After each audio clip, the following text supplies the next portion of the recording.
Muy bien, vamos a continuar con el estudio del libro Sexo y Destino.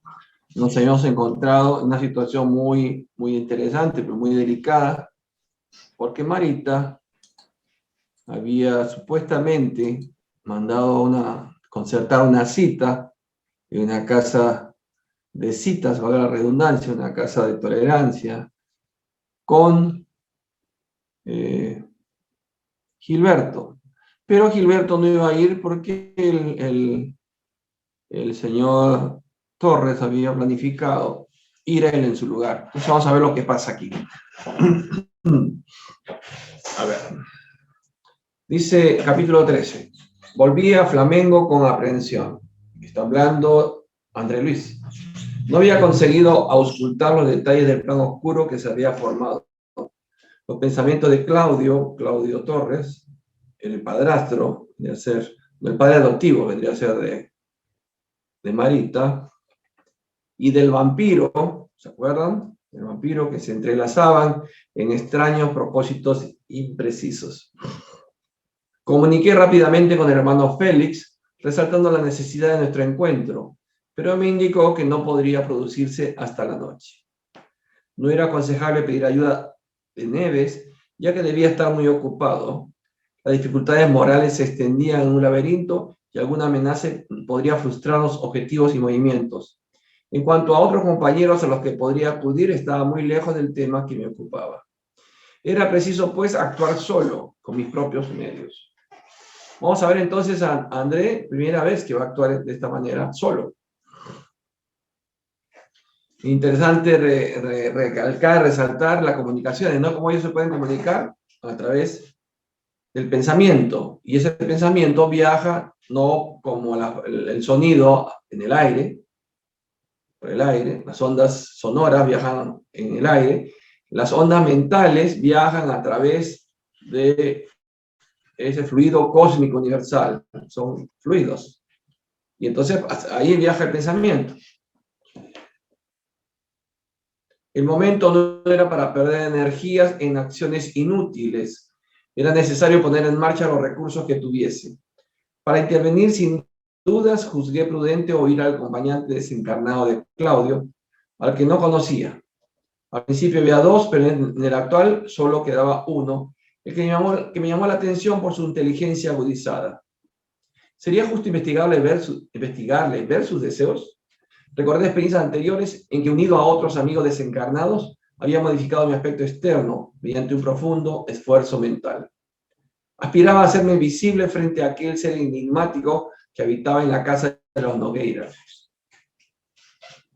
Podría transfigurarme haciéndome más denso, como el que se va probando ropa distinta. Porque el espíritu, este obsesor, este vampiro, no podía verlo a André, porque André estaba vibrando en un nivel superior. Por eso que no pueden ver los espíritus más densos, más pegados a la materia, vibran en un tenor muy bajo. Entonces lo que iba a hacer André era camuflarse, inducir a su perispíritu para que sea visible.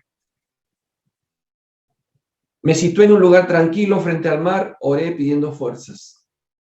Medité en profundidad, componiendo cada particularidad de mi configuración externa, espesando los trazos y cambiando el tono de mi presencia habitual. Pasó casi una hora de difícil elaboración, hasta que creí que ya estaba en condiciones de mantener la conversación. No podía perder un minuto. Avancé hacia la casa y llamé a la puerta ceremonioso. Sucedió como había previsto, ya que el socio invisible de Claudio acudió a abrir. Me miró de arriba abajo desconfiado, escudriñando mis propósitos. Me rebajé, vulgarizando mi lenguaje cuanto pude. Tal actitud era indispensable para obtener informaciones. Atento a eso, mostré absoluto desinterés por los habitantes de la casa, centralizando en él mi atención. Dije que estaba buscando a un amigo y pregunté por el otro compañero que había visto allí días antes. Lo vi juntos en aquel lugar cuando yo iba por el pasillo, pero pasaba por allí con prisa hacia otras obligaciones. Pero tenía la impresión de que el compañero con quien me quería encontrar era él.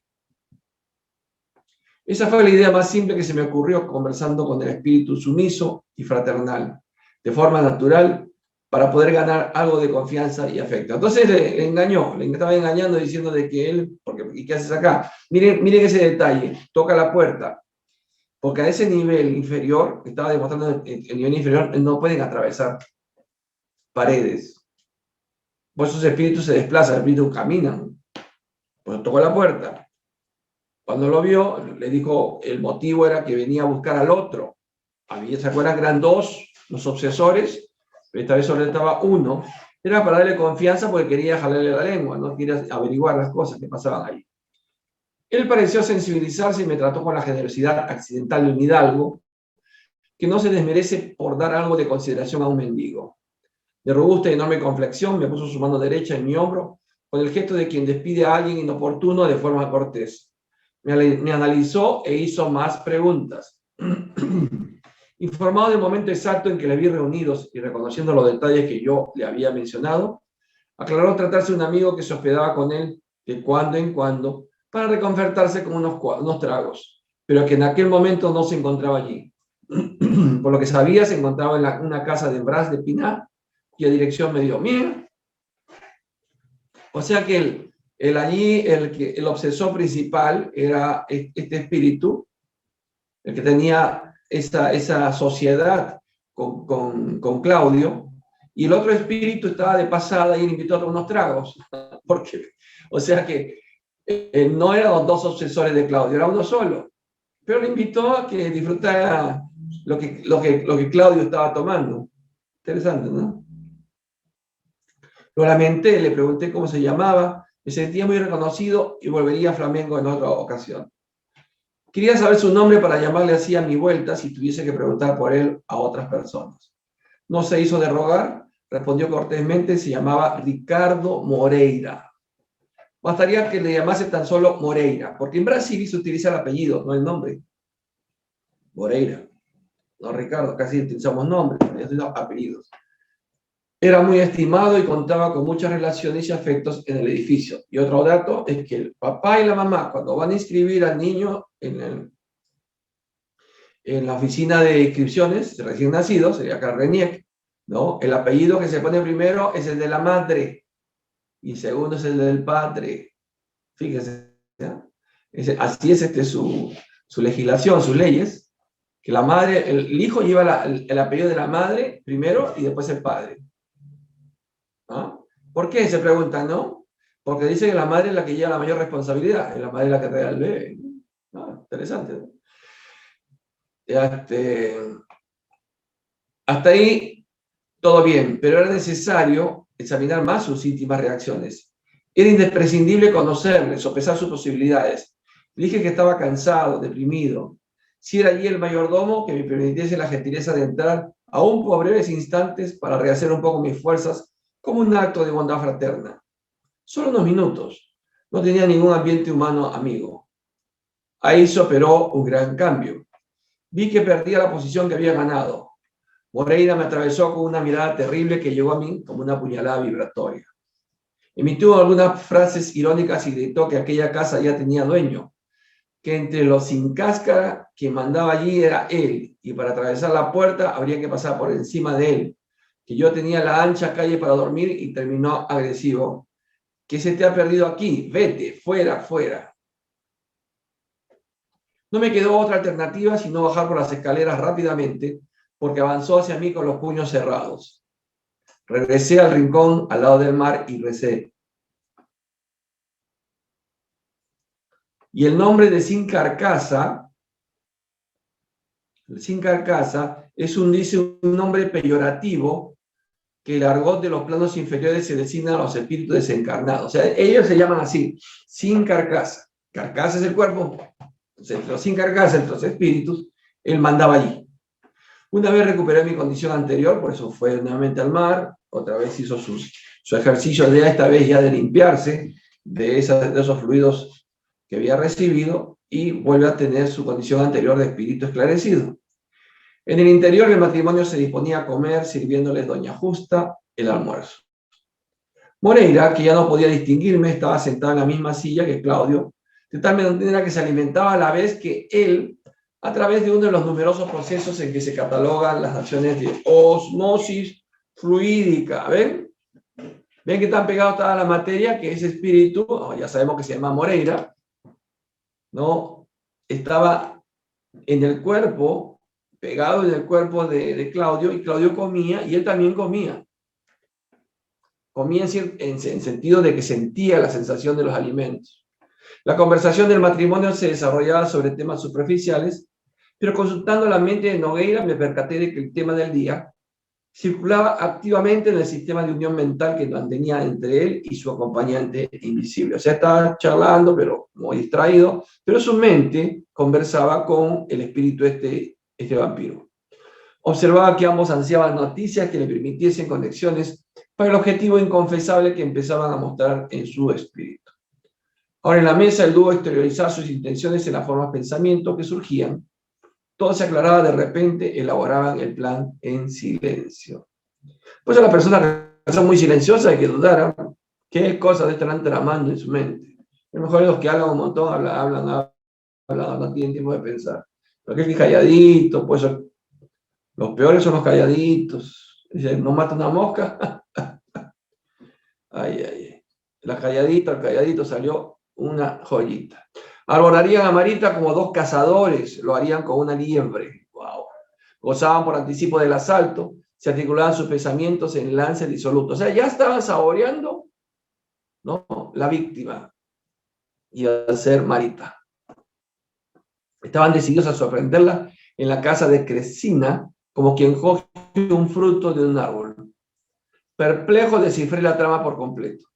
Claudio levantó la voz y, fingiendo ignorar el viaje de su hija, preguntó a su mujer por Marina, mientras que en el fondo quería noticias de la otra hija. Doña Marcia respondió que él posiblemente se había olvidado de que Marina dijo a la víspera que iría a Teresópolis para un negocio de la inmobiliaria. Su jefe no podría desplazarse allí y había delegado en ella para representarle en algunas transacciones importantes. Volvería sin duda a la mañana siguiente. En cuanto a Marita, había telefoneado desde Copacabana horas antes, diciéndole que no la esperasen a cenar. Quizás tuviese que hacer horas extras en la tienda hasta más tarde. El marido carraspeó y cambió de tema, comentando algunas noticias políticas, y la comida terminó sin más demora. Con el ánimo de colaborar con eficiencia, preservando la armonía general, me desplacé a la casa de Crescina, donde no tuve mayores problemas para identificar el apartamento número 4. Era un cuarto aislado, apartado del gran edificio de una sola planta. La vivienda, por la enorme extensión que tenía, aparentaba una calma profunda, pero por la ruidosa conversación de los desencarnados menos felices que por allí alborotaban desocupados, era posible imaginar las agitaciones de la noche. ¿Ven? En estos lugares, estos lupanares, estas casecitas, estos hostales, ojo, hostales también, donde esos encuentros, choque y fuga, hay cualquier cantidad de desencarnados infelices. Son vampiros. Son vampiros. Después de ir y venir por ese terreno, examinando situaciones, vi a la dueña de la casa coger el teléfono. Me aproximé. Crescina preguntaba por Gilberto en la oficina de los Torres. Una vez que contactó con él, quedó en visitarle a las 2 de la tarde en media hora. El programa se cumplió en toda su extensión. De vuelta, Crescina llamó a la tienda y comunicó a Marita que Gilberto había leído su carta y estaba de acuerdo de estar allí a las 8. Que ella guardase confiando que él iría. La pobre chiquilla se puso muy contenta, a la vez que mis inquietudes crecían más y más. Necesitaba redoblar las medidas de protección, entenderme con algún amigo encarnado que tuviese relación con el grupo, sugerir providencias que evitasen la consumación del proyecto, promover circunstancias en que la ayuda viniese del azar, pero inútilmente. Fui de la casa de citas a la oficina, de la oficina a la tienda, de la tienda al banco, del banco al apartamento de Flamengo, nadie extendiendo antenas espirituales con posibilidades de auxilio, nadie rezando ni reflexionando. En todos los lugares, pensamientos enraizados en sexo y dinero, configurando escenas de placeres y lucros, con receptividad anulada para intereses de otro tipo. Incluso, uno de los jefes de Marita, a quien me acerqué, intentando sugerirle la idea de retener a la joven por razones de trabajo hasta bien entrar a la noche, a ver su imagen en la pantalla mental transmitida por mí, creyó estar en sus propios pensamientos, inclinando el asunto para cuestiones salariales. Se concentró de pronto en las ventajas económicas, se aferró a las cifras y a temas de legislación laboral y expulsó mi influencia pensando para sí mismo. Esa chica ya gana lo suficiente, no le daré ni un centavo más. No me quedaba ya más recurso que permanecer de centinela en la casa de citas. Inútiles, por tanto, todas las diligencias. A las 7:30 de la tarde, Claudio se presentó bien arreglado, incluso con un pequeño peluquín que rejuvenecía su aspecto. Se puso una peluca, entonces tenía calvicie. Se detuvo para observar la casa de Cresina a corta distancia. Mejor dicho, se detuvieron él y Moreira, el obsesor que ya no estaba menos, que no estaba menos interesado. Y esto del peluquín me hace acordar una anécdota de la vida de Chico Xavier. La habrán visto, los capítulos de la película Chico Xavier, habrán visto cuando él decide ponerse un peluquín porque ya había perdido el cabello y entonces pide un peluquín y se lo acomoda y se lo pone. Cuando aparece el espíritu de Manuel, él lo detiene y dice, no, no me digas nada. Y a la señora que estaba ahí también no permitía que nadie hiciese ni una observación, ni a favor ni en contra. Y entonces lo interesante de eso es que entonces un espíritu puede, como él decía después en su biografía, decía de que uno puede recibir del espíritu guía, ¿no? Todo lo que concierne al trabajo, pero la vida personal, o sea, el detalle personal de uno, no puede intervenir ese espíritu. Entonces no es realmente que uno está prisionero de la voluntad de un espíritu, sino uno es un colaborador, un trabajador. Y ese hermano espiritual respeta a uno las decisiones con este aspecto sencillo, no tampoco que vayan a afectar su trabajo ni su tarea. Es un detalle. Bueno, continuamos acá. Entonces, dice, se detuvo para observar la casa de Cresina a corta distancia. Mejor dicho, se detuvieron él y Moreira, el obsesor que no estaba menos interesado. Entonces, el obsesor iba con él, porque estaba pegado a él. Era una obsesión. Les acompañé, los dos iban. El marido de doña Marcia entró en un café cercano para llamar por teléfono. Marcó llamando a Fafá, el portero de la casa de citas. No, marcó llamando a Fafá, el portero de la casa de citas. Le rogó que saliese a buscarle confidencialmente. Asunto de negocios. No se iba a arrepentir de guardar el secreto. Se rieron ambos por el teléfono, ¿no? O sea que ya, por eso, pues, Claudio ya era asiduo cliente de este lugar. Por eso la madame le daba todas esas prerrogativas, lo ayudaba porque era un consumidor habitual de ese lugar. Y por supuesto el portero lo conocía. El empleado, viejo bonachón en el que el alcohol ya empezaba a excitar en aquellas horas verdes de la noche, vino deprisa, ¿no? Era un viejo alcohólico. Atento y astuto, aunque mostrase una sonrisa bondadosa en su rostro, que tanto podría ser para bien como para mal, acercó su oreja a Claudio para oír mejor. Nogueira cuchichó solemne. Le pedía ayuda urgente. Necesitaba aclarar algo sobre los jóvenes que se reunirían en la 4. La joven era hija suya, no haría ruido ni armaría escándalo, pero tenía que comprobar algo sin complicaciones. Era necesario reconocer al joven para solucionar el problema de familia sin alardes. Recurría a su ayuda como a la de un amigo. No podía negarse, por tanto. Fafá dijo que le comprendía y que la joven ya estaba en la habitación. La había visto sola a través de la puerta entreabierta. Estaba sentada en la cama hojeando revistas. Y ante las preguntas que se acumulaban, confirmó que era la joven que la había visto antes conversando con la dueña. Sí, se acordaba del nombre. Era Marita, sí. Claudio más reservadamente le pidió un apagón. Que el conserje le hiciese el favor de quitar el fusible de la instalación eléctrica. Reparar la avería exigiría unos 15 minutos de oscuridad. Eso era suficiente para que se enterase de todo sin que la patrona ni otros huéspedes notasen su presencia. Se situaría en la oscuridad, en ángulo opuesto a la iluminación de la calle, y de esta forma identificaría al chico. El conserje, aunque semi-embriagado, adoptó una expresión astuta y dijo que aquello era un problema serio, que haría lo que Claudio le pedía, pero debía mantener el pico cerrado. Nada de problemas con los polis. Claudio pasó las manos de Fafá discretamente 2 billetes de 500 cruceros, y el conserje, ya menos inquieto, preguntó por la hora exacta de la acción, a lo que Claudio indicó que en 10 minutos aguardaría que se produjese el apagón a las 8 en punto. Se separaron ambos y cuando me perdía en dolorosas conjeturas, mi espíritu se encontró con una agradable sorpresa. Había solo dado unos pasos en la calle y vi enfrente de mí al hermano Félix que me abrazó. Llegó la caballería. Hermano Félix, ya ese es un espíritu ya superior, ya es otra cosa. Me sentí muy conmovido. Verle y confiarle todas mis inquietudes fue cuestión de segundos. De mis frases breves, el instructor recogió toda la información. Sin demora fuimos a la casa de citas, cuyas lámparas se apagaron de golpe cuando entramos. Tuve la idea de que eso era algo frecuente, ya que la oscuridad no produjo la menor alarma. Algunas velas chisporroteaban aquí y allá.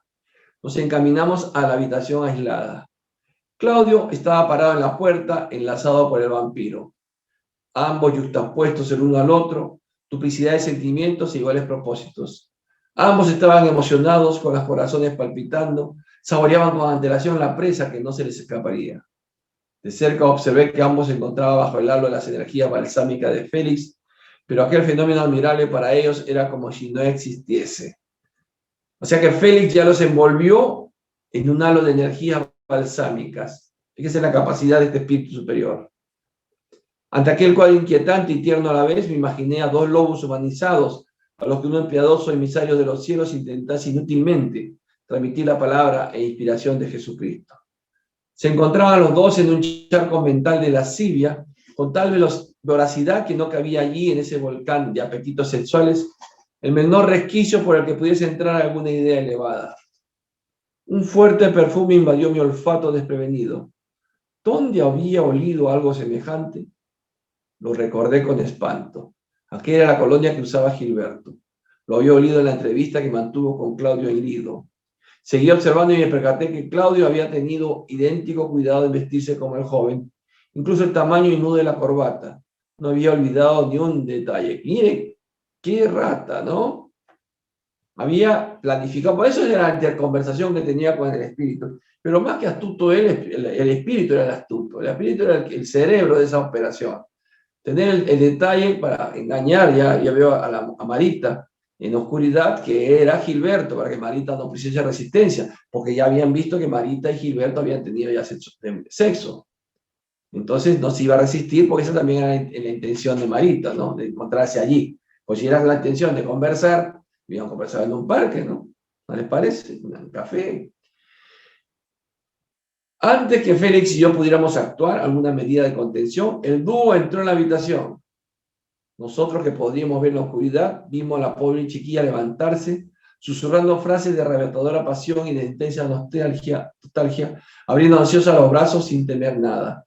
Quería encontrarse frente a su amado. Era él, no debía recelar. En aquel instante, en todas sus intenciones, había solo un pensamiento, un deseo: entregarse. ¿Ven lo que digo? Claudio y el otro, temblando de emoción, se mantenían en absoluto silencio. Nada se podía hacer por evitar el indeseable encuentro. Nogueira, actuando por él y por el acompañante, la trajo hacia sí y la besó apasionadamente. La joven, indefensa, hipnotizada por su propio reflejo, se abandonó vencida. El hermano Félix, alcanzado por mis sentimientos que yo no podía valorar, dejó el recinto acompañado por mí.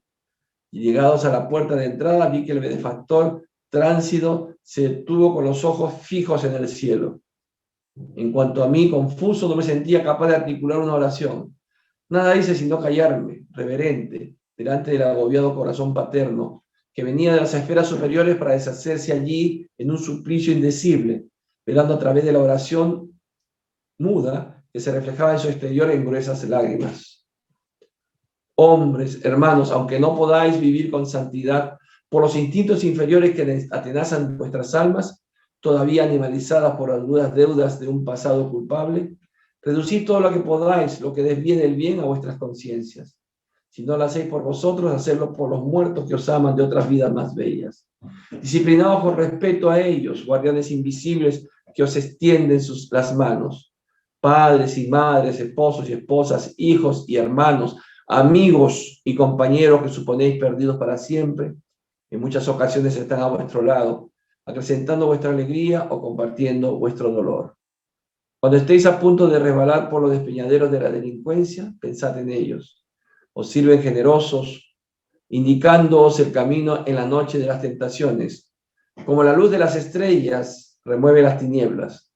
Vosotros que respetáis a las madres, que a los ancianos, que envejecen en la abnegación, que todavía están en el mundo, compadeceos también de los muertos convertidos en afectuosos cirineos, que comparten con nosotros la cruz de las merecidas pruebas en dolorido silencio, cuando la mayoría de las veces no somos dignos siquiera de besarle los pies. Delante de Félix, en llanto amargo, mi corazón imperfecto y pobre, recorrió el Evangelio y se confortó al recordar que Jesús, el divino Maestro, fue también el amigo sensible y cariñoso a llorar un día en la tierra ante Lázaro muerto. Pasado casi 20 minutos volvió la luz y se oyó un grito agónico en que el espanto y el dolor se mezclaban con terrible acento. Marita, con la rapidez de una corza desgarrada, saltó por la ventana y desapareció desaliñada.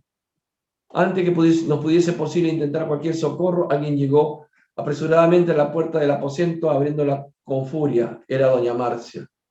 Nogueira, asistido por el amigo desencarnado, se recompuso un instante y al verse frente a la esposa esbozó una sonrisa cínica diciendo mordaz: era lo que faltaba. ¿Tú también aquí? Doña Marcia, que se detenía jugando a las cartas con las amigas, no lejos de la casa de Crescina, con quien mantenía una cierta amistad, fue informada por ella de la llegada del marido, indicándole que quizás pelease con los dos jóvenes. El conserje, temiendo complicaciones, había dicho a la patrona cuanto sabía, y ésta, a su vez, creyendo que Marita y Gilberto estaban juntos, no dudó en pedir la presencia de doña Marcia para evitar mayores desastres. La señora Nogueira, al llegar inquieta, vio a la hija adoptiva que salió corriendo, y topándose con el marido decepcionado solo en la habitación, comprendió en un instante todo lo que había ocurrido. Canalla, bramó indignado. Yo que no creía esa infeliz criatura, lo podría haber evitado. La voz de la recién llegada asumió una dolorosa inflexión. ¿Cómo es que tú no lo pensaste? Tengo todos los papeles de Araceli, todas sus cartas. Ella nunca estuvo con otro hombre salvo contigo. Tú no supiste nunca de su última carta en que ella me entregaba a la niña diciendo que prefería morir para que yo fuese feliz. La memoria de esa mujer pobre y leal es lo único bueno que tengo en mi corazón. El resto lo destruiste tú, ¿ah? Claudio, ¿a qué bajeza somos capaces de defender? Loco, tú ultrajaste a tu propia hija, ¿ven? Por eso Araceli se suicida para no hacer infeliz a la señora Marcia. Y el violador de Araceli había sido Claudio. Entonces Claudio había cometido un estupro, había violado a su propia hija. Él se apoyó tambaleante en la puerta como fulminado por un rayo. Doña Marcia estalló en sollozos, mientras por nuestra parte era forzoso salir de allí. ¡Qué drama! Para una película, francamente. ¿Preguntas hasta ahí? No hay preguntas, doctor. ¿Se han quedado impresionados o...? Terrible, terrible, doctor. No. Pero ¿cómo utilizaron, no? Los espíritus la influenciaron casualmente la matrona, la madame. Doctor, pero el espíritu, el espíritu que accesa a que haga ese acto, él debería de saber de que era su hija. ¿Cuál espíritu? El espíritu que lo ayuda a lo incita. Ah, sí, él sí sabía. Él sí sabía que era su hija. hija. Sí sabía, claro. Claro que sí sabía. Más adelante vamos a ver también que había una deuda ahí. Sí sabía. Por eso era su afán. Era su afán. Si no, si lo hubiera sabido Claudio, por más curioso que tenía, si hubiera detenido, primeramente echándose la culpa del suicidio de Araceli y viendo a su hija, no lo hubiera hecho. No lo hubiera hecho, no lo hubiera permitido. Y podría haber sido el mismo espíritu que lo incita también a violar a la madre de Marita. Claro, pues puede ser también. Sí, sí, todo está dentro de lo posible. Y según Vamos la a ver qué nos dice. espiritualidad, ¿qué le pasará a ese espíritu? Acumula más deuda. ¿Tendrá que sufrir más en su siguiente reencarnación? Más deuda acumula. A ver cómo queda. Félix y yo nos adelantamos, capítulo 14. Félix y yo nos adelantamos al encuentro de la joven Marita que apretaba el paso humillada, aturdida. De Lapa, donde se encontraba la casa de cita que acabábamos de dejar, hasta Cinelandia había ido casi corriendo. Se sentía alcanzada por todos los vientos de la adversidad expulsada de la tierra. Traicionada en sus más íntimos sentimientos de mujer, la injuria experimentada trascendía para ella toda noción de sufrimiento. Habría agradecido al hombre que lo había conocido como padre el puñal o el veneno, pero no tenía fuerzas para perdonar esta afrenta. La indignación sacudía sus miembros, temblaba desesperada. Solo tenía una idea en su mente que crecía por momentos, el suicidio. Deseaba tirarse bajo la rueda de los coches que veía pasar, morir, desaparecer. Meditaba llorando, pero debía vivir un poco más. Quedaba un enigma por resolver, Gilberto. ¿Por qué no había acudido permitiendo la cruel sustitución? ¿Qué trama habría habido entre ellos? ¿Habría leído su carta? ¿Era su letra? Escribió afirmando ir. ¿Por qué desistiría? ¿Cómo había sabido Claudio lo del encuentro? ¿Por medio de Cresina? Las preguntas sin respuesta la convulsionaban por completo. Desvariaba, le castañaba los dientes intentando gemir. Morir, morir, pedía mentalmente, intentando apretar los labios que se abrían sin voz. Todavía tenía que hablar con Gilberto, sugerían los últimos restos de sus sueños desmantelados. Si confirmaba en el torbellino de los pensamientos descontrolados, era preciso oír a Gilberto, aunque solo fuese una vez. Era imperioso saber la verdad, morir conociendo la verdad. ¿Quién sabe? Quizás el joven aportase un rayo de luz que despejase las sombras. Si él dijese, vive, vive para mí, conseguiría olvidar el insulto de esta noche. Seguiría viviendo. De otro modo, todo se acabaría. Pero también ella tenía una obsesión por ese muchacho.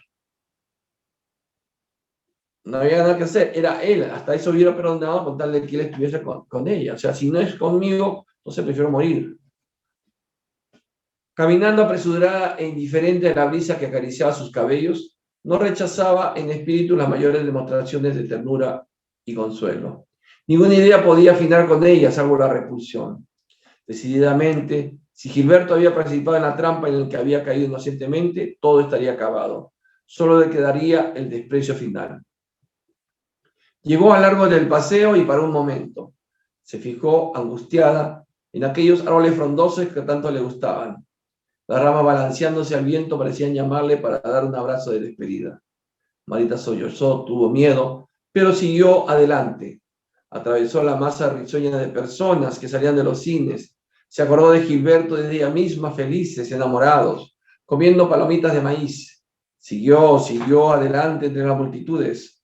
Una vez que llegó a la plaza del Mariscal Floriano, se sentó para descansar su cerebro atormentado. Se sentía totalmente sola, completamente desamparada, con la cabeza entre sus manos. Quería encontrar alguna idea que le permitiese salir de aquel laberinto de angustia.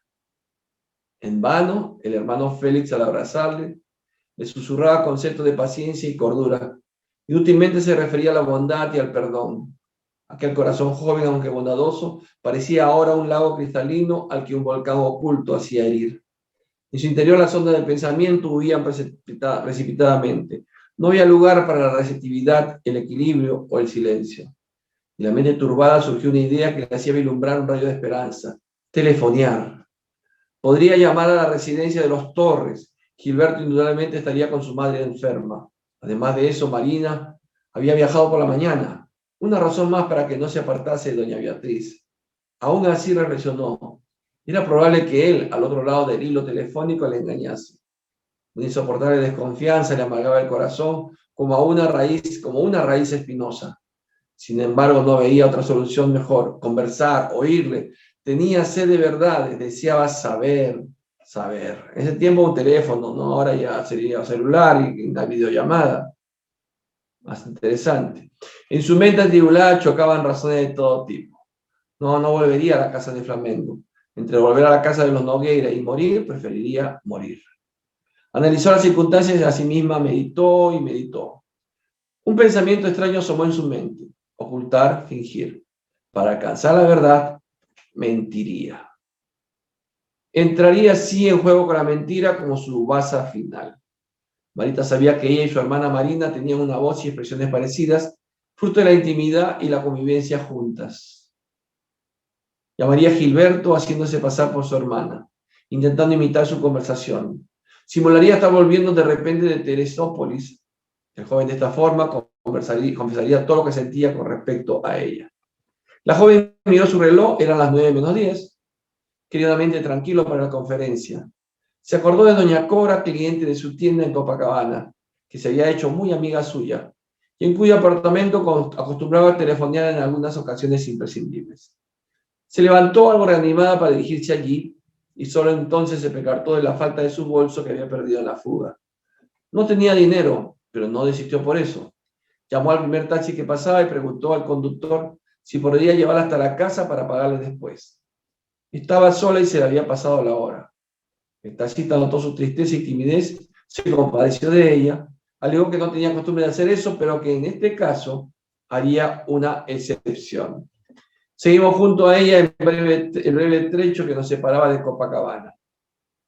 Una vez llegado, salió y se hizo acompañar por el taxista al apartamento de su amiga, que le recibió como ella esperaba.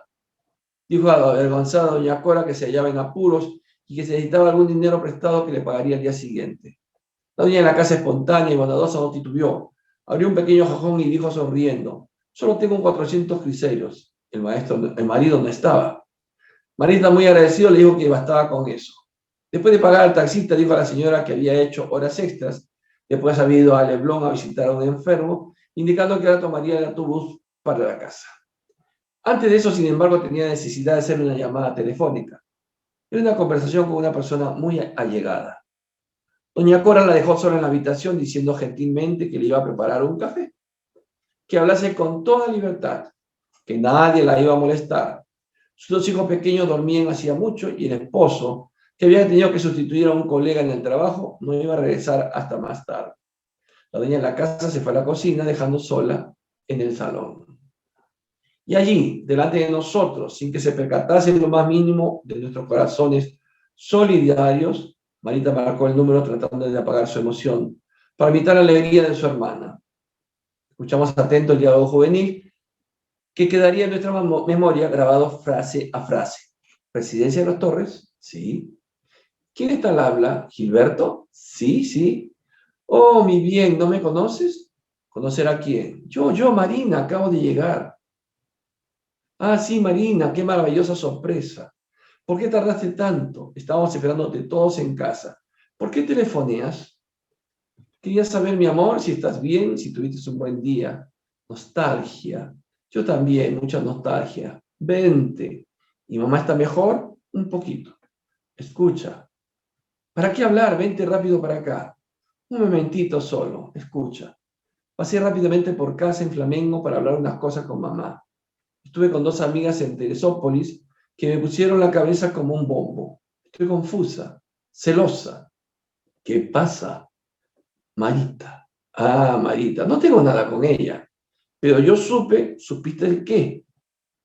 Que vosotros 2 estáis comprometidos. Sé que andabais juntos, pero tanto no sabía. Tonterías. Me dijeron tantas cosas que no pude desmentir.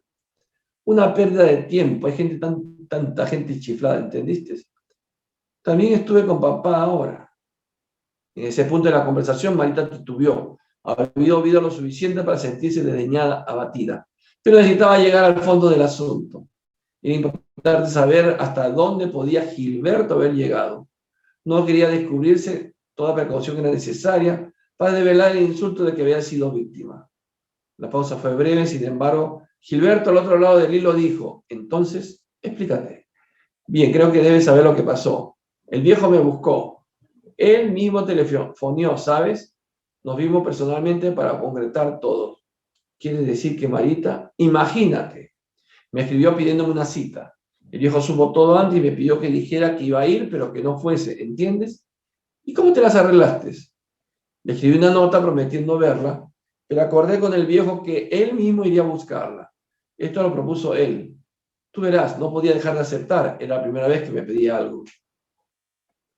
Estoy perpleja, nerviosa, no comprendo. Él me pidió que escribiese la nota aceptando para que Marita no se pusiese peor. Me dijo que estaba deprimida y prometió que iría a buscarla para aconsejarle y darle ánimos con una buena noticia, un viaje a Argentina. ¿Cómo? Argentina, un viaje a Argentina. Aparte de que los brasileños aman Argentina. Aman Argentina. Sus vacaciones, Argentina. Un sanatorio, mi vida. Sanatorio u hospital. Para Marita solo un sanatorio. Cuanto más lejos, mejor. Argentina para ella y Petrópolis para nosotros. En ese punto de la conversación, Marita se derrumbó. Se apoyó en el mueble, incapaz de seguir hablando, ahogada por los sollozos que salían de su pecho. Escuchamos nítidamente la voz del joven a distancia gritando: Marina, Marina, ¿qué pasa? Dime, dime. La mano de la joven llena de lágrimas corrió el auricular con la tristeza de quien cierra definitivamente las puertas del corazón. Marita dedicó algunos minutos para recuperarse, arregló lo más posible su aspecto y salió del salón.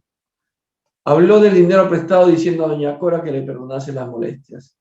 Si ella no pudiese volver en persona al día siguiente, Nelly y su compañera en la tienda le pagaría si ella no fuese a trabajar. Doña Cora se rió cordialmente, le dijo: no te preocupes por eso. Le ofreció un café que la joven aceptó. Conversando, la amiga se extrañó de ver su abatimiento, su palidez y los ojos que no paraban de llorar. Marita explicó, ensayando una sonrisa que no llegó a aparecer, que tenía la gripe. La congestión no se le iba y a propósito preguntó si era posible localizar a don Salomón, al farmacéutico, a esas horas pasadas las 10. Quería su consejo sobre un antigripal. Tenía la cabeza pesada y le dolían los pulmones. La amiga tomó el teléfono y llamó inmediatamente diciendo a Marita que el farmacéutico le esperaría. Estaba a punto de salir a la farmacia, así que no debía demorarse. Marita le dio las gracias, se despidió y nosotros seguimos sus pasos. Don Salomón, anciano tranquilo y complaciente, en cuya mirada se adivinaba la mirada tierna de los que son servidores espontáneos de la humanidad en los trabajos que ejercen, la abrió solícito. Ocultando sus intenciones, Marita le habló de resfriado, dijo sentir dolores, vértigos. El boticario chapado a la antigua, habituado a ser de médico con los amigos en aquellos casos de menor importancia, le dijo que sacase la lengua. La examinó con la práctica de muchos años viendo enfermos, sin encontrar motivo de preocupación. Le puso el termómetro, no había fiebre. Le sonrió paternalmente y le aconsejó irse a casa a descansar. No debía trabajar tantas horas extras hasta tan tarde, comentó bonachonamente. Y le saltó que la salud no se compra con nada. Le prescribió aspirina y reposo. O sea, ácido acetilsalicílico y reposo. La joven recogió las medicinas, hizo el gesto de quien se va a marchar y se volvió hacia el farmacéutico aparentando recordar que pronto algo que olvidaba. Salomón dijo con curiosidad en la voz: no sé si se acordará de Joya, mi viejita perra, mi vieja perrita, que jugaba con los niños en la playa. ¿Cómo no me voy a acordar? Es un animalito tan inteligente y juguetón. Todavía hoy los nietos imitan su andar a gatas, como ella lo hacía. Pues el caso es, prosiguió Marita, afectando mucha tristeza, nuestra pequeña Joya está en las últimas. ¿Y eso? El veterinario nos lo explicó, pero no recuerdo el nombre de la enfermedad incurable. Se queja continuamente, es un martirio. Siguió como aumentando a Salomón, que el animalito se había convertido en un problema en la casa. El presidente de la comunidad se había quejado en varias ocasiones. Los vecinos estaban molestos, sus padres esperaban que el veterinario volviese de Sao Paulo para que la sacrificase, pero mientras había autorizado a ella y a su hermana para buscar algo que pusiese fin a esta situación, y el animalito pudiese por fin descansar en paz. Joya estaba abatida, consumida. Lamentaba mucho perderla, ya que había sido su compañía en Flamengo desde que fue a la escuela casi de niña. Aún así, añadió, era preciso aceptar los hechos y evitar al animalito mayores sufrimientos. ¿No tendría algunas píldoras adecuadas para esto? Había oído que existían comprimidos que administrados en altas dosis proporcionaban una muerte sin dolor, pero no sabía cómo se llamaban. El farmacéutico confirmó esto. Sí, Quizás tenía alguno de esos anestésicos de alta potencia, y dijo que si el veterinario había confirmado el estado del animalito, sería lo mejor. Convencido por los datos que le dio Marita, se dirigió al almacén buscando. En esto, Félix y yo le abordamos mentalmente. El paternal benefactor le reveló que examinase con detalle la situación, que se fijase en aquella criatura tan fatigada y sola, más allá de las 10 de la noche lejos de casa. Despeinada, con ojeras profundas, sin bolso, sin abrigo, él también. Salomón era padre y abuelo sensible. No debía dar información sobre venenos. Debía tener cuidado, que tranquilizase a aquella joven abatida con algún soporífero, haciéndole creer que era una sustancia mortal. Y una mentira piadosa. Debía tener compasión, abrazándole, aclararlo todo para más adelante. Aquel hombre, con toda certeza, había madurado en muchas experiencias para adquirir la aguda sensibilidad con que asimiló estas ideas, porque de pronto se enterneció. Se volvió discretamente para el mostrador y miró a la clienta por la puerta semi-cerrada, asustándose al verla en un momento en que ella no creía ser observada. Marita parecía una figura de cera, inerte, vencida. Solamente los ojos, aunque fijos, se mostraban activos por la cantidad de lágrimas que derramaban. Oh, Dios mío, reflexionó él desconsolado. Eso no es resfriado, eso es dolor moral, dolor terrible. Salomón renunció a la búsqueda del veneno y sacó de un frasco de cristal algunos sedantes comunes y volvió con la joven. Fingió despreocupación y le dio los comprimidos diciendo: son estos. Para la perrita en el estado en que está, bastará con uno. ¿Tan potente es?, preguntó la joven como reanimada. Esta es una bomba de aplicación muy excepcional. Aparentando tranquilidad para granjearse sus confianzas, el boticario alegó, sin embargo, que solo lo daría con receta médica. Era una responsabilidad muy grande. Ella, sin embargo, insistió que el farmacéutico no tuviese ninguna duda. El veterinario firmaría la receta. Le preguntó si podría comprar 10 pastillas. Emma a lo mejor estaba segura. No soportaba más los gemidos al pie de su cama. Salomón reflexionó, volvió al almacén y escogió 10 comprimidos calmantes de efecto suave. Si fuesen ingeridos por ella, funcionarían beneficiosamente, sumergiéndola en un sueño reparador. Marita le dio las gracias y se despidió. Salomón le recomendó reposo y serenidad. La seguimos de cerca. Lentamente atravesó 2 manzanas de frente, llegó a la avenida Atlántica y entró en un bar. Estamos viendo acá cómo los espíritus pueden influenciar el pensamiento que la persona tiene ese afín. Este señor era muy sensible, por eso pudieron poner el pensamiento y entenderlo claramente. Porque como en el caso anterior no podían, porque estaban tan metidos en su maldad o en pensamientos inferiores que no pueden utilizar. Pues si nosotros queremos ser utilizados para trabajos así, tenemos que estar a un buen nivel. Si no, no encuentra. Si estamos nosotros con nuestra mente en cosas materiales, en cosas no recomendables, viendo televisión, programas no recomendables. Entonces nuestro pensamiento está tan ocupado en eso que no podemos recibir ningún mensaje del mundo espiritual. Del mundo espiritual bueno. Podemos recibir mensajes del mundo espiritual inferior, que ahí son los vampiros. Dice, lentamente atravesó 2 manzanas de frente, llegó a la avenida Atlántica y entró en un bar. Pidió una botella de agua y cruzó la calle. Pasó de la calzada de piedra a la arena de la playa y se acomodó en el lugar que le pareció más oscuro. Aspiraba a morir al lado del mar, de ese mar sereno y bueno, que nunca la había rechazado. Reflexionaba bañada en lágrimas. Quería partir, contemplando aquel mar que besaba sin malicia. Antes del gesto que consideraba supremo, recordó a la madre que no había conocido y se sintió más infeliz. La progenitora, no obstante ser despreciada por el hombre al que se entregó, había conseguido un techo para el momento de la gran despedida. Ella no. Había sido maltratada, humillada, rechazada. Debía partir de este mundo con un apellido prestado que ahora detestaba. Se tenía por basura, renunciando a la asistencia al ideal y a todos. Recordó las mañanas felices en que había disfrutado allí mismo, tantas veces, del aire puro que venía del mar y del regalo del sol. Parecía que veía la masa de gente dominguera, fraternalmente mezclada, en la caricia de la espuma. Imaginaba oír de nuevo el interior de los niños jugando al fútbol. Si no tenía una casa para morir, tenía la playa, hospitalaria y amiga, que reunía a millares de desconocidos sin hacer preguntas indiscretas, abrazando a todos como verdaderos hermanos. Se lamentó y lloró un buen rato mientras Félix y yo esperábamos que se durmiese para enfrentarnos a los eventuales problemas. Marita Puso los 10 comprimidos en la boca y los tragó de una vez con un sorbo de agua. Después se arrimó al muro de piedra como si se dispusiese a meditar. De sus ojos pendían lágrimas que ella creyó serían las últimas y dejó que la brisa acariciase sus cabellos. Un leve sopor la dejó dormida.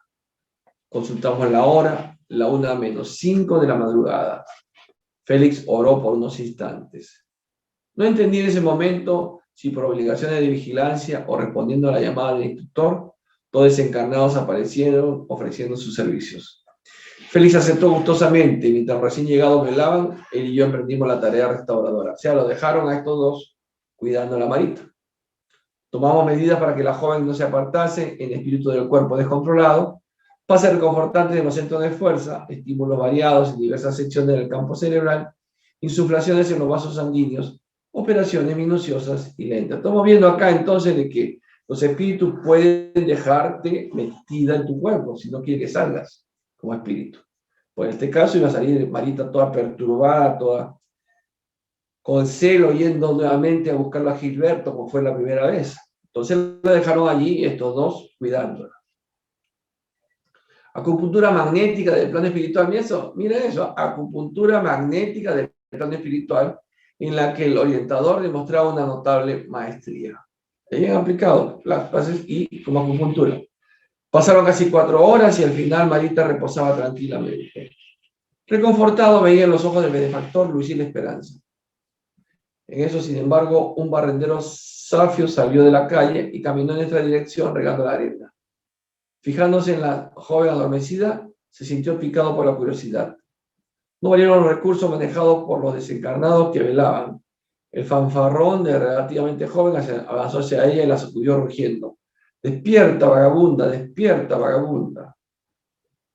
Me sentí herido en la fibra de mis sentimientos, no solo por la joven injustamente maltratada, sino también por el inmenso dolor que se estampó en el semblante de Félix, que por su expresión angustiada doraría todo por poder materializar las manos e impedir aquel asalto. ¡Despierta, vagabunda! ¡Despierta, vagabunda! Las tortas estallaban en su rostro, cuyas lágrimas el viento había enjugado piadosamente. Frustrados, la vimos abrir los ojos horrorizada. ¿Qué hombretón era aquel que, al verla estremecerse, no se privaba de tocarle el pecho con sus manos libidinosas? La estaba manoseando. A pesar de estar aturdida, se preguntaba a sí misma si había muerto, si estaría en el infierno luchando con un demonio. Intentó gritar, pero no salían sonidos de su garganta. Aún así se levantó aterrada y aligeró el paso tambaleante. Superando obstáculos, llegó a la acera donde un banco invitaba al reposo. Sin embargo, no tenía la serenidad suficiente para asimilar nuestras sugestiones. Salió al asfalto, indiferente al tráfico, osciló aquí y allá aturdida. Los coches iban veloces, las motos atronaban con sus escapes. Los peatones iban y venían para llegar a su trabajo o volviendo a casa, después de las actividades nocturnas. Se movían empleados de limpieza y vehículos ocupados en servicio nocturno. La ciudad se preparaba para un nuevo día. Seguíamos a la pobre joven con el espíritu herido por amargos presagios. Félix me pareció un venerable educador que había descendido repentinamente a los líos de la calle con el propósito de salvar a una niña querida. Con una mezcla de simpatía y respeto, yo acompañaba apenado al gran instructor, que se empequeñecía y se afligía por poder ayudar. Unos chicos semi-embriagados en una esquina próxima, al ver a Marita vacilante, le espetaron: fulana borracha, fulana borracha. Los conductores al pasar la insultaban y sin que apareciese ningún brazo humano que le permitiese salir del atolondramiento que le hacía dar reiterados tropezones. Claro, pues estaba drogada. Los calmantes, por más suaves que sean, eran 10. Se había tomado 10. Entonces estaba embotada, parecía borracha. Fue atropellada y proyectada a pequeña distancia por un coche a velocidad excesiva, como un trapo de carne que se precipitase violentamente en el suelo. El coche se dio la fuga, los transeúntes se arremolinaron. Unas chicas que volvían de juergas nocturnas gritaron alarmadas. Algunas estalló en sollozos histéricos. En la calle se interrumpió el tráfico. De todos los vehículos salían curiosos que se reunían en torno a la joven inerte. El cuerpo había planeado, la cabeza dio contra el asfalto y dando vueltas cayó de bruces. Personalmente nos quedamos atónitos. No contábamos con la suficiente experiencia para ocasiones como aquella en que el desastre consumado exigía improvisaciones. Entre los gritos de quienes llamaban a la policía, el hermano Félix se sentó en el asfalto. Aplicando vigorosos estímulos magnéticos sobre la cabeza de la joven accidentada, la hizo cobrar energías para alcanzar mecánicamente el decúbito dorsal, con el fin de que pudiese respirar indemne a mayores dificultades, por medio de movimientos que para muchos de los espectadores significaban extertores de la muerte. Marita se quedó quieta totalmente. Tuve la nítida impresión que se había fracturado la base del cráneo, pero me era imposible indagar más. La carga emocional me pesaba demasiado para cualquier consideración técnica. El hermano Félix, con la actitud de un padre profundamente humano y sufridor, se situó para extender la cabeza de la joven en su regazo. Levantando las manos y los ojos, oró en voz alta, que percibí claramente al destacar del vocerío de la gente. Dios del infinito amor, no permitas que tu hija sea expulsada de la casa de los hombres así, sin ninguna preparación. Danos, Padre, el beneficio del sufrimiento que nos permita meditar. Oh Dios del amor, algunos días más para ella, en el cuerpo dolorido, aunque sean solo algunas horas. Se cayó el instructor como lo haría cualquier criatura terrestre abrumado por angustia. Después me miró y me pidió que fuese al apartamento de Flamengo, para observar qué sería razonable obtener en lo que respecta a medida de auxilio. Que yo buscase a Claudio o a Marcia, que le suplicase apoyo y compasión. Él, Félix, inspiraría a alguien para que telefonease.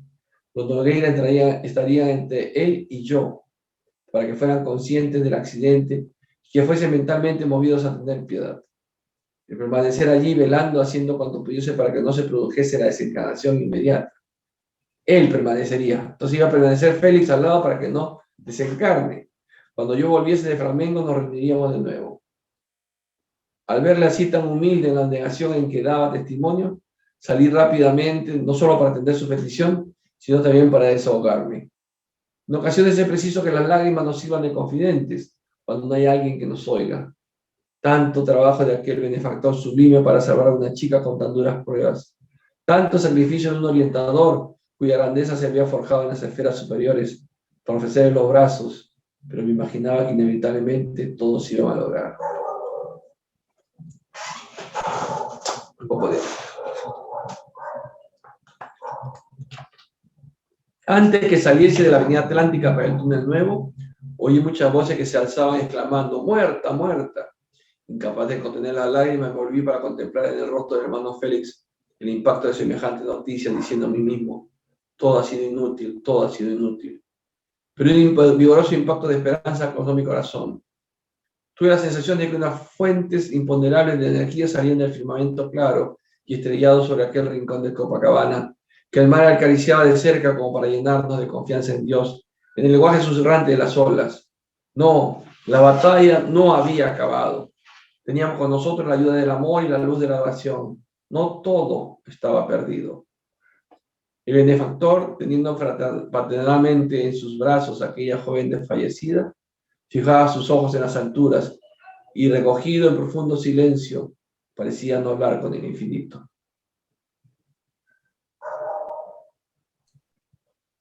Hasta ahí terminamos este libro. Hemos visto la primera parte. En la segunda parte ya entra el siguiente medium, que es Francisco Cándido Javier. Entonces tenemos acá este caso, ¿no? Que la joven la habían salvado de la primera intención de quitarse la vida al influenciar en el pensamiento del farmacéutico para que pudiese darle un calmante, ¿no? un sedante, pues se durmiese. Se tomó a las 10, se durmió, pero vino uno de estos que recogen desperdicio, un reciclador, y se había burlado de ella, la había manoseado, había salido corriendo, pero correr con 10 pastillas, 10 diazepam, por decir, a uno que no sabe dónde está. Parecía, es lo mismo, por ejemplo, el caso de lo critican a López Aliaga, que durante el debate, ¿no?, había leído. Ustedes, los que han estado enfermos alguna vez y han tomado un corticoide, un antihistamínico y un analgésico, se van de cama, ¿no es cierto? Está uno así, los ojos se cierran. Bueno, intenten hablar con eso. Uno se falopea, ¿no? Está El cuerpo pide cama y dormir y cerrar los ojos. Bueno, ¿se imaginan? Esta chica se había tomado 10 pastillas, 10. Por eso tambaleaba, por eso le decía que estaba borracha, y por eso la atropelló ese carro. Y el carro, como siempre, se fue, siguió la fuga. Y entonces la chica parecía que moría, aparentemente murió, pero la oración que hizo Félix, fíjese, siendo un espíritu superior, un espíritu elevado, no puede ir contra las leyes divinas, entonces pidió a Dios que le diese más tiempo. O sea, él no podía decirles, sánate y te doy tu energía, tenía que pedir permiso a Dios. Y Dios le permitió, y por eso que la vemos todavía que estaba viva. No sabemos cuánto tiempo, veremos más adelante en siguientes capítulos. ¿Preguntas hasta ahí? Sí. En una sala de operaciones, cuando una persona está anestesiada al 100%, el espíritu se da cuenta de lo que está pasando, se da cuenta del proceso de operación que realizan los médicos. Sí, sí sabe. Ahora, si es un espíritu atrasado, depende del nivel del espíritu también. Un espíritu atrasado ni se preocupa, irá a niveles inferiores. Hay otro espíritu que ni siquiera se dan cuenta que están siendo operados, son tan bajos moralmente. Pero normalmente los que han regresado de esta operación así han visto que estaban flotando y han escuchado las conversaciones.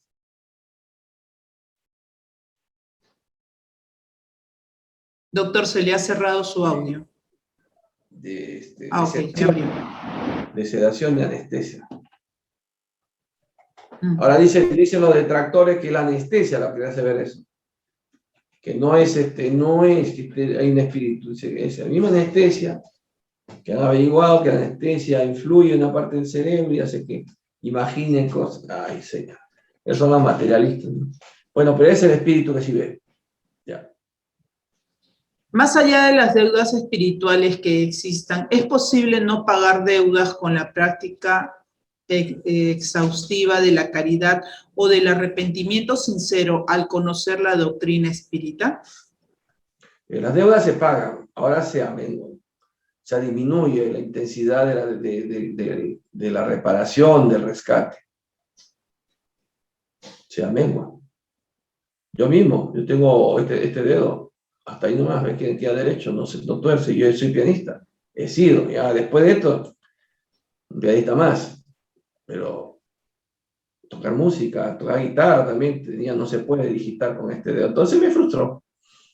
Entonces yo pregunto al mundo espiritual, a un amigo espiritual, y digo, ¿por qué pasó eso? Bueno, agradece que es un dedo, podía ser más, porque la deuda que tienes es grande, ¿ves? Por eso, si nosotros estamos pasando alguna cosa menor, hay que dar gracias, porque de seguro era mayor si estamos haciendo el bien, ¿no?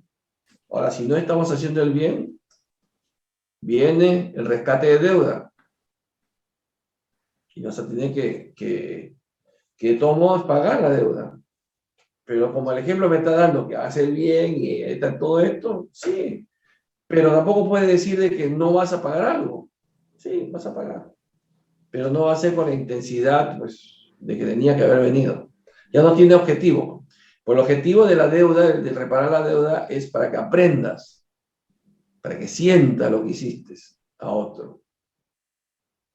Pero si ya estás amando al prójimo, ayudando al prójimo, entonces ya no necesitas aprender. Pero vendrá. Y esos son, por ejemplo, los cánceres que ahora la medicina oficial dice son cánceres, como sea, no son malignos, son benignos. Un cáncer benigno. Para mí cáncer es cáncer. El comportamiento del cáncer es el mismo. Pero hay cánceres que se pueden tratar, una operación y ya está, punto. ¿Por qué? Porque esa persona, si observamos su vida, es una persona bastante buena, o sea, no ha hecho mayor daño. Se puede venir y hacer un cáncer así. Sin embargo, puede ser una persona muy buena, caso de mi amiga que falleció hace poco, que se encarnó hace poco, ¿no? Buenísima, pero el cáncer, después del tratamiento, le dio 10 años de vida, de sobrevida. Entonces yo decía, ahí está el premio. Tenías que haberte ido hace 10 años atrás, pero tan bien has hecho por los animalitos, y por las personas, es que te dieron 10 años más, es un regalo. Un regalo. En las últimas décadas se han desarrollado algunas terapias que buscan limpiar, si es que lo vemos desde el aspecto espiritual, las deudas que existan, como el Ho'oponopono, por ejemplo, que busca limpiar con la repetición de 4 palabras y cuentan que el que la creó curó un pabellón de enfermos psiquiátricos. No me consta, ¿no? No puedo aceptar eso, porque no sería tampoco justo, ¿no? Por solo repetir 4, o sea, un mantra, ¿no? Eso ya pueda incidir en que una deuda sea cancelada. Lo hubieran dicho los espíritus.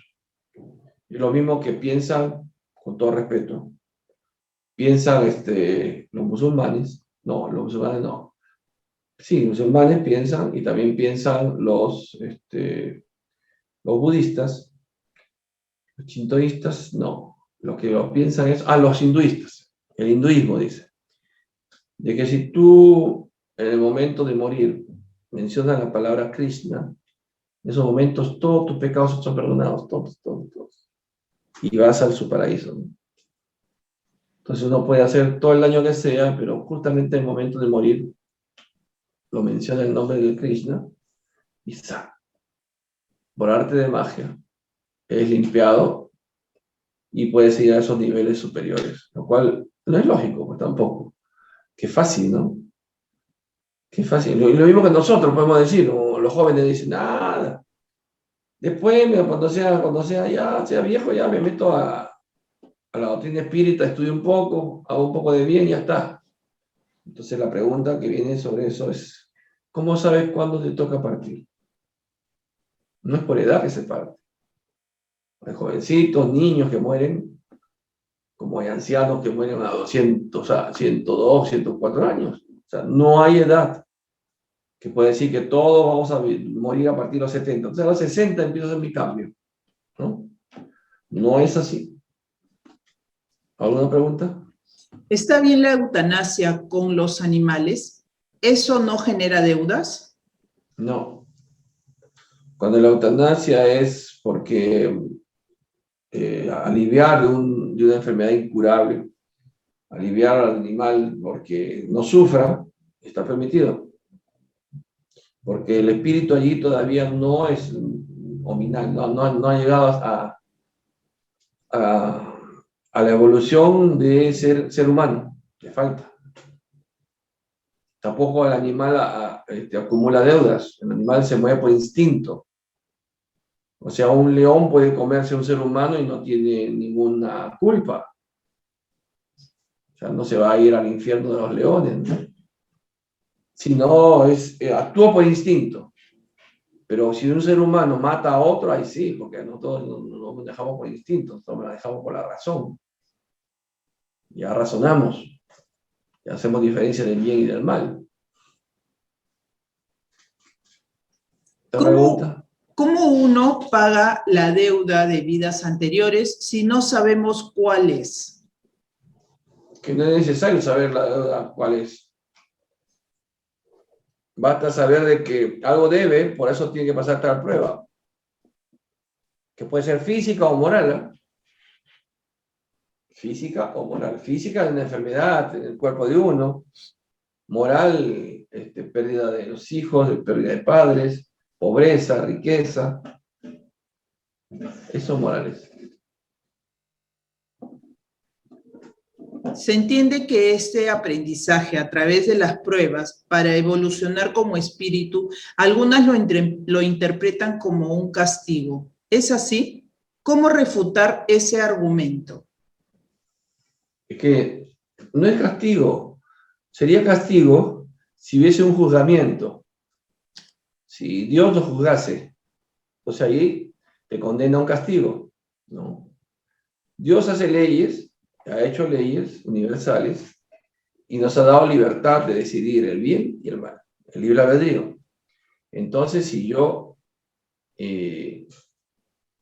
cometo un acto que va contra una de las leyes de Dios, entonces acarreo consecuencias.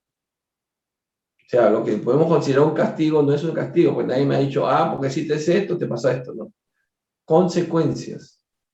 Si yo mato, que ahí está prohibido, dice, no matarás. Si yo mato a alguien, entonces acumulo una consecuencia en mi próxima existencia por la ley de causa y efecto. Tendré que ser muerto de la misma manera o sufrir una enfermedad que me infrinja el dolor que yo infringí en mi víctima en vida anterior. Es una ley. Ley de causa y efecto. No es karma. El karma no existe para nosotros los espíritas. Para nosotros existe ley de causa y efecto, que se parece a la ley de Talión, ojo por ojo, diente por diente. Se parece, pero no es. Es ley de causa y efecto. ¿Para quién sería el pago de una deuda o expiación de culpas? Si se tiene un hijo con síndrome Down y ese niño empieza a presentar dolencias que desencadenan en un tumor en el cerebro. Quisiera ayudar a una amiga y la verdad que no encuentro palabras de consuelo. Ella es casada, tiene 2 hijos. La mayor es una niña y el segundo niño es quien tiene esa condición. En ese tipo de casos, ¿qué explica la espiritualidad? El espiritismo. Sí, lo que explica es lo siguiente. En el caso de aquí puntual, el niño que viene con síndrome de Down es un niño de que ha cometido un acto de suicidio, en mayoría suicidio. Y se ha suicidado de una manera colgándose seguramente, asfixiando, impidiendo el aire al cerebro. Entonces eso queda marcado en el periespíritu cuando desencarna de esa manera el suicida. Después de pasar un proceso en que ya lo he explicado en otras clases, en que el suicida tiene que seguir sintiendo la forma como se quitó la vida hasta que se agote el fluido vital. O sea, cada uno de nosotros venimos con una cantidad de energía, este cuerpo tiene una cantidad de energía, la cual indica cuántos años va a vivir. Una vez terminada esa energía, el cuerpo muere, salvo que Dios permita de que viva más tiempo porque hay un objetivo, una razón. A veces hay unos casos así. Pero la mayoría de veces se acaba la energía vital y ese cuerpo muere. El espíritu se libera y sigue su proceso de evolución. Bueno, vamos al caso que estamos viendo.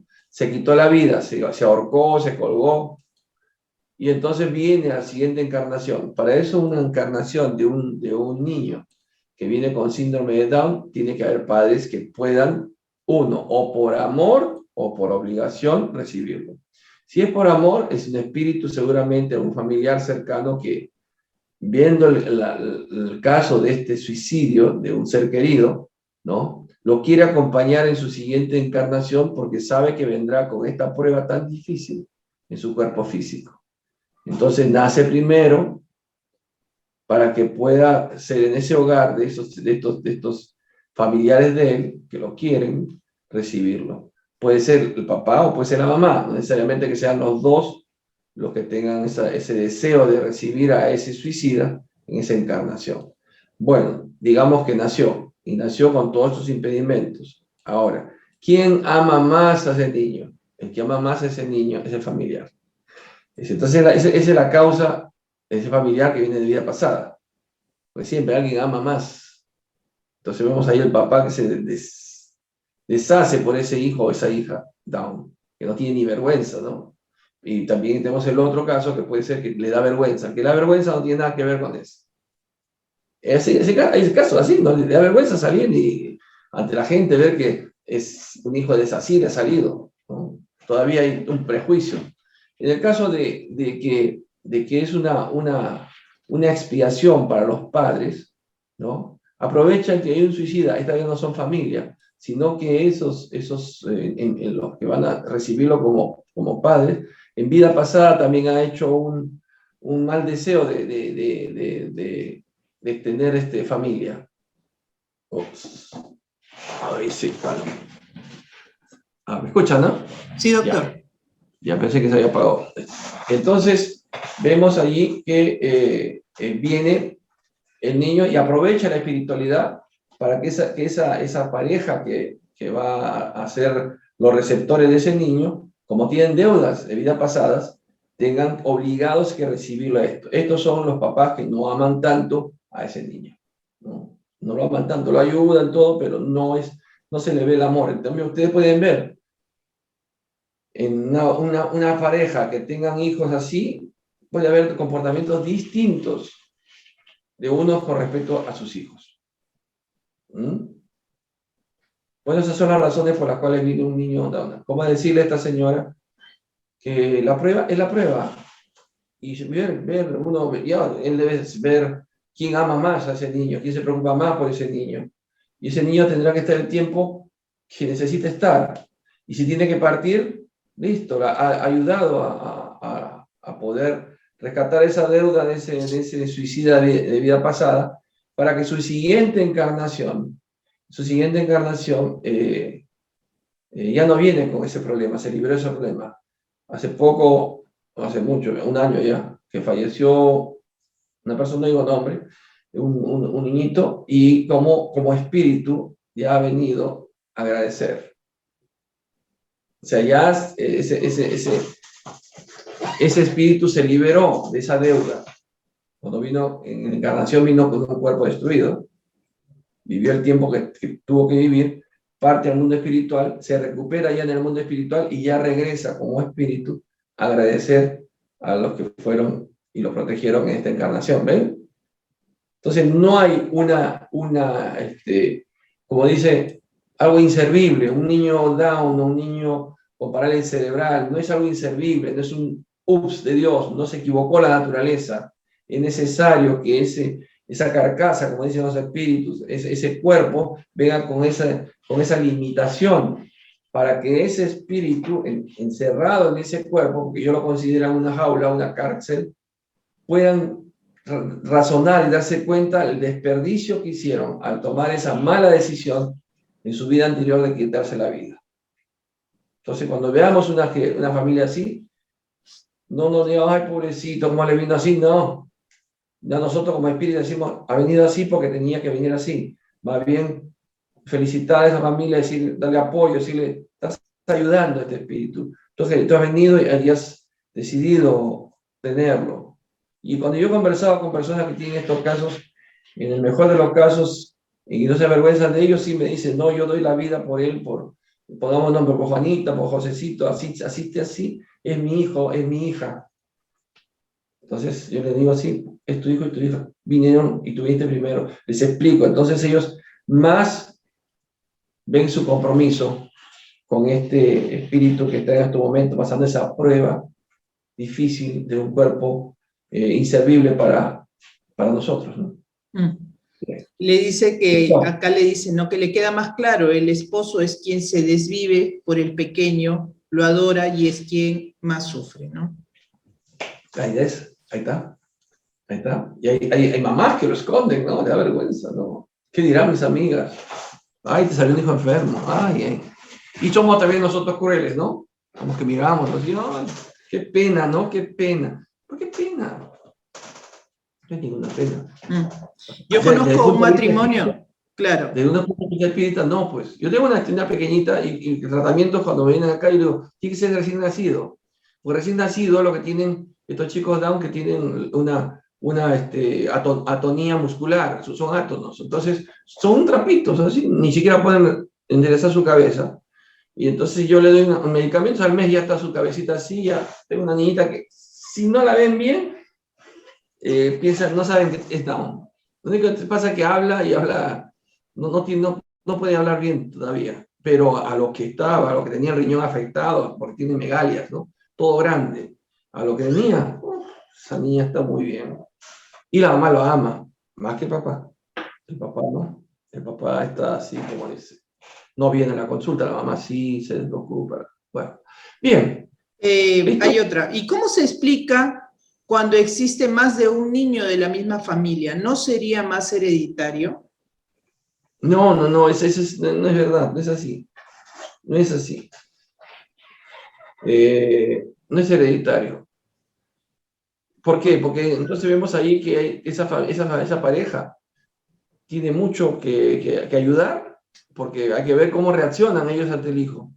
Si tienen, yo tengo unos pacientes que los 3 hijos tienen problemas de retraso mental, los 3. 3. Y es feliz. Y los cría y los lleva para arriba y para abajo. Ya el esposo no quiere saber nada de ella, ¿no? Pero ella es feliz, son sus hijos. Entonces vemos que ella vino primero para recibir a estos 3 espíritus que tienen deuda, que no necesariamente sean sus hijos, porque hay muchos espíritus que son tan buenos que vienen para ayudar a un extraño, espiritual extraño, simplemente porque quieren ayudar. Entonces uno debe examinar, ¿no? Ver las reacciones de los papás, de la mamá, con respecto a estos niños. Entonces ya uno saca línea de cómo viene la cosa. ¿Bien? ¿Listo? Sí. Vamos a retirarnos entonces. No se olviden de cuidarse mucho, hacer oraciones antes de acostarse por todos los enfermos y por nosotros también. Bien, queridos hermanos, entonces hasta mañana continuamos la lectura de Sexo y Destino. Que el Señor nos bendiga a todos, Jesús nos ilumine y Kardec nos inspire. Hasta mañana. Hasta mañana. Gracias por estar. Gracias. Hasta mañana. Evento, Gracias. Teresa, Daniela, Magali, Alonso y familia. Hola.